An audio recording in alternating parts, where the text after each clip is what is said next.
All right, today we're going to continue talking about vectors, and today we're going to be talking about the dot product of vectors. So they've got this picture here of this girl holding up all this weight, and it says, talk about hard work. I can see the weightlifter's muscles quivering from the exertion of holding the barbell in a stationary position above her head. Still, I'm not sure if she's doing as much work as I am, sitting at my desk with my brain quivering from studying trigonometric functions and their applications. Would it surprise you to know that neither you nor the weightlifter are doing any work at all? The definition of work in physics and mathematics is not the same as what we mean by work in everyday use. To understand what is involved in real work, we turn to a new vector operation called the dot product. All right. It says the operation of vector addition and scalar multiplication result in vectors. By contrast, in other words, when you add a vector to another vector or you do a scalar multiplication of a vector, you get a vector when you're done. By contrast, the dot product of two vectors results in a scalar, which just means a real number rather than a vector. So you're going to end up with a numerical amount. You're not going to end up with a resulting vector. So it says the dot product, or it's also called the inner product of u and v.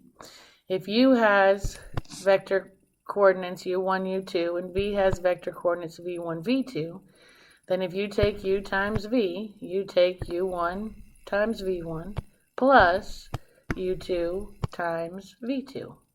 And you end up again with a scalar multiplication. If you're in terms of I and j, it's the same thing. When you multiply v and w, it's just you don't multiply the i's or the j's. It's just a1 times a2 plus b1 times b2. Some properties of the dot product: when you take u times v or v times u, it will be the same, meaning it's commutative. 2, u times u is the magnitude of u squared. This is a neat property because what it allows us to do is when you take a vector times itself, you just take the magnitude squared.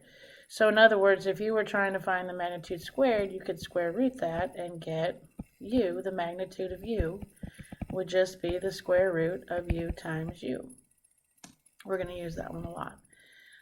0 times any vector is 0. If you have the distributive property, you can distribute, or you can distribute backwards. And associative, you can change the order that you multiply in. C times u times v, you could do c times v first, and switch the order, whatever you want to do. All right, so it says find each dot product. Well, to find the dot product of 3, 4 times 5, 2, it's going to be 3 times 5 plus 4 times 2. That's going to be 15 plus 8, which is 23. The dot product of those two equals a scalar of 23, not negative. All right, so for b, you're going to take 1 times negative 4 plus negative 2 times 3. So you're going to get negative 4 plus, oops, that's a 3, I was thinking in my head, negative 6, which gives you negative 10. And again, in I and j format, you still a1 times v1, so 2 times 3, or a1 times a2, and v1 times v2, so that would be plus a negative 1 times a negative 5. That'd be 6 plus 5, which is 11. Alright, so if they've got it in I and j format, it's the same thing. So if we do v times w, we have 5 negative 2 times negative 3, 4. If I take out the I and j, so that's going to be 5 times negative 5 times negative 2 plus, oh my goodness, 5 times negative 3 plus negative 2 times 4. You're going to get negative 15 minus 8, which is going to be a negative 23. If you do w times v, that's negative 3, 4 times, we know that by the commutative property, we're going to get the same thing. It's going to be negative 23. I mean, you can do the math again if you want, but these two are the same by that property. And then if you do v times v, that's going to be 5 negative 2 times 5 negative 2, which is going to be 5 times 5 plus -2 times -2, which is going to be 25 plus 4, which is 29. Alright, so you try this one, hit pause, come back when you're ready.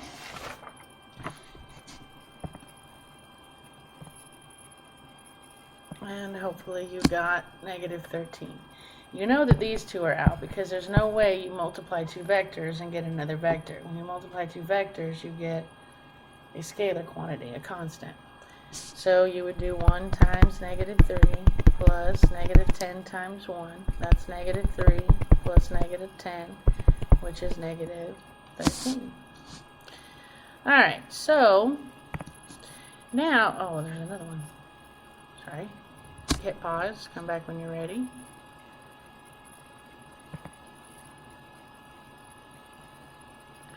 And again, hopefully you got 3. You know those two are out. Alright, so I have 8 times a -0.5 plus 2 times a -3. That's -4 plus -6, which is -10. Alright, it says property 2 of the dot product gives us, pardon my typing, gives us another way to find the length of a vector.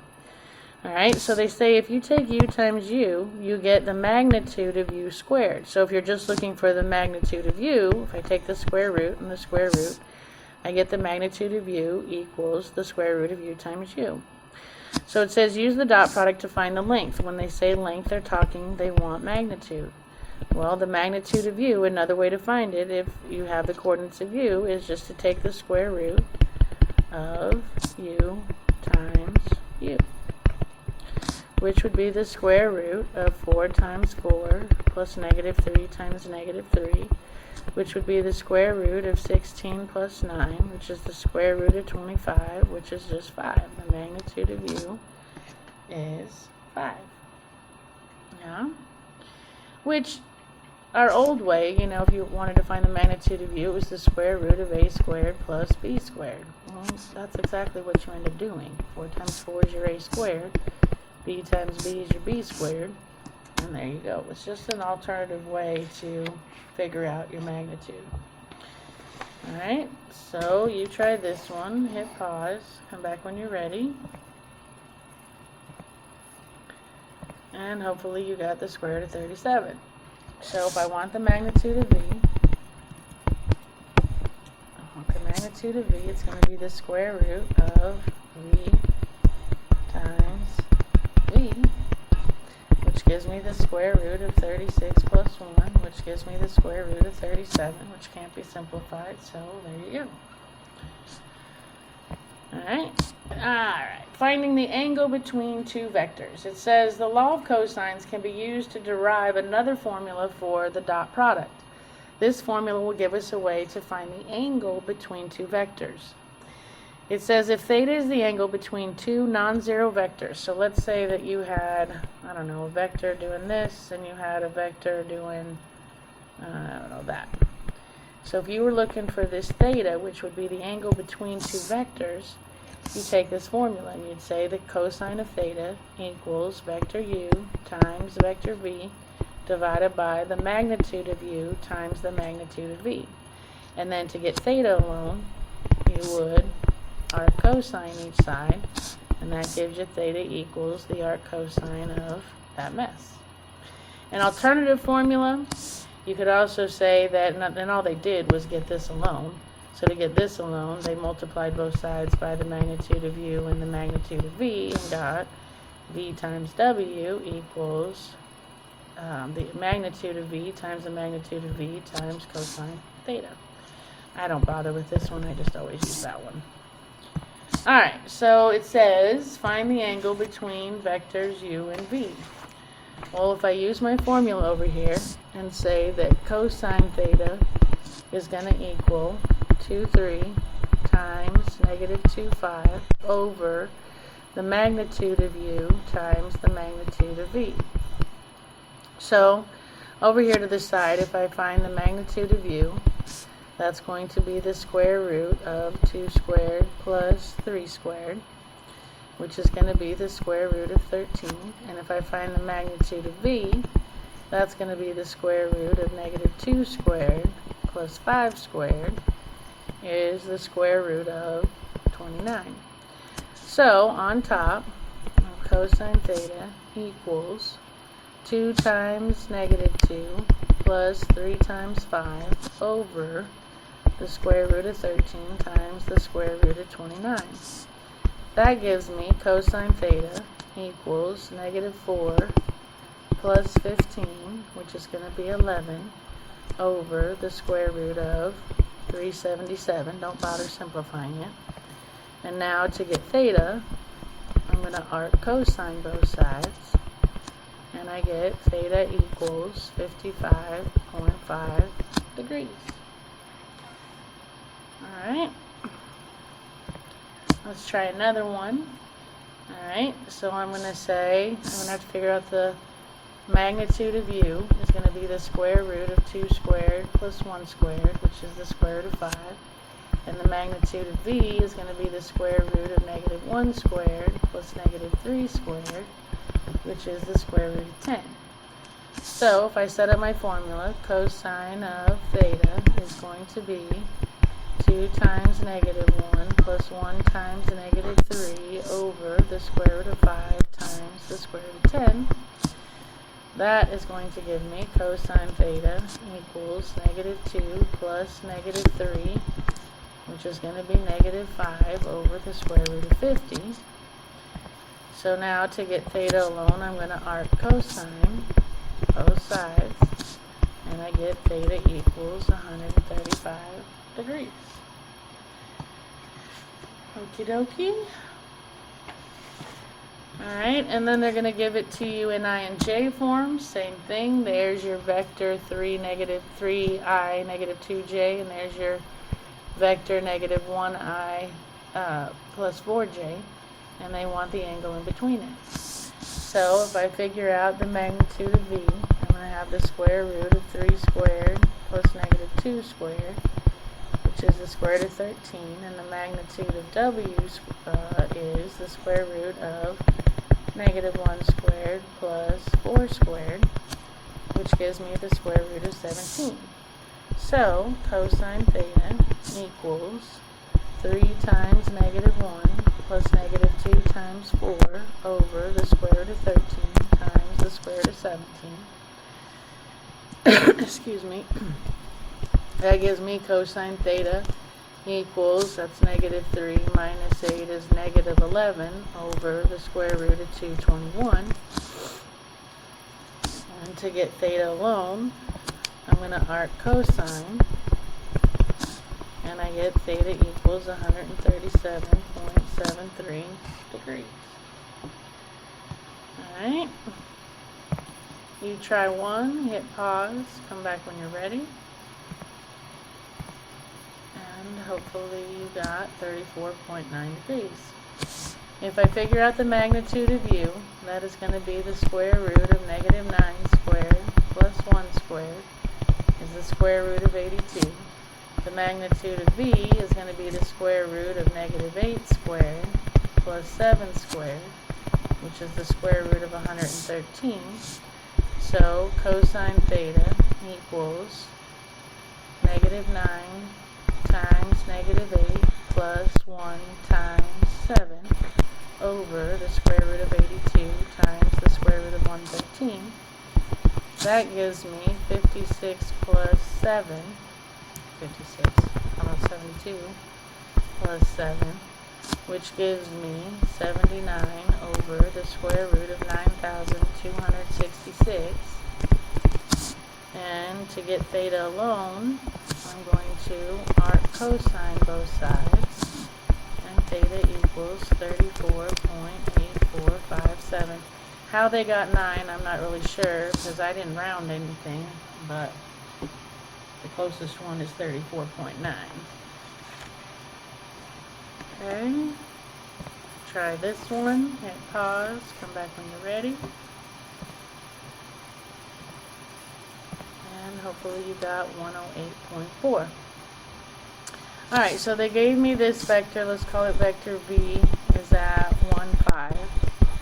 And they gave me vector u, which is at 7, negative 4. So, to find the magnitude of v, it's going to be the square root of 1 squared plus 5 squared, which is the square root of 26. If I get the magnitude of u, that's going to be the square root of 7 squared plus negative 4 squared, which is the square root of 65. So, cosine theta equals 1 times 7 plus 5 times negative 4 over the square root of 26 times the square root of 65. That is going to give me cosine theta equals 7 minus 20 is going to be negative.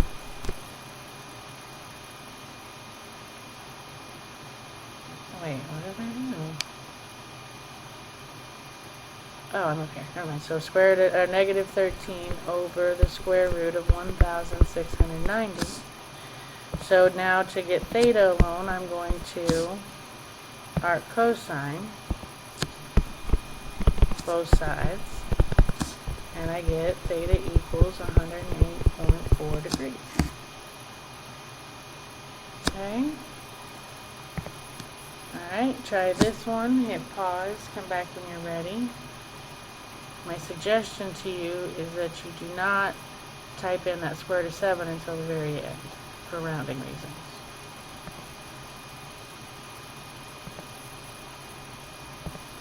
And hopefully you got 27.8. Alright, the magnitude of u is going to be the square root of 1 squared plus the square root of 7 squared, which is going to be the square root of 8. The magnitude of v is going to be the square root of negative 1 squared plus 8 squared, which is going to be the square root of 65. So I'm going to have cosine theta equals 1 times negative 1 plus the square root of 7 times 8 over the square root of 8 times the square root of 65. That gives me cosine theta equals negative 1 plus 8 square roots of 7 over the square root of 520. And just leave it like that. You can go decimal, guys, but then you're rounding more and more and more to get to a final answer. So you just leave it like that and type it in when you do arc cosine, then you won't be rounding more than you have to. If you arc cosine that, and just be careful how you type it in. When you type arc cos, the parentheses open, you're going to open another one and type negative 1 plus 8 square roots of 7, parentheses, divided by the square root of 520, parentheses. That's how you're going to have to type that. You're going to have to put that numerator in another set of parentheses. And if you do, you get 27.83 degrees. Okay? Alright, so how do you find the dot product of vectors? Well, if you have AB times CD, your AB times CD is A times C plus B times D. How do you find the angle between vectors? Cosine theta equals u times v over the magnitude of u times the magnitude of v. Alright, so we are at homework, so happy homeworking, and